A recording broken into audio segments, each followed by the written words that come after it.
Hi all, just like to show you how you can improve your campfires and make them last longer by using firewood. So, what you have to do, build your top fire, like so.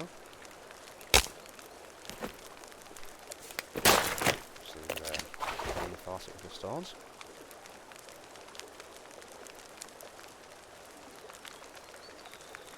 And all you need to do is take any log, and split it. And you also want to cut it into smaller sections. Put it to the fire and you'll see these white clumps. Just split it. Both sides. And there you go. That is an improved campfire, which will burn a lot longer than the standard one. Hope you enjoyed this and thank you very much for watching.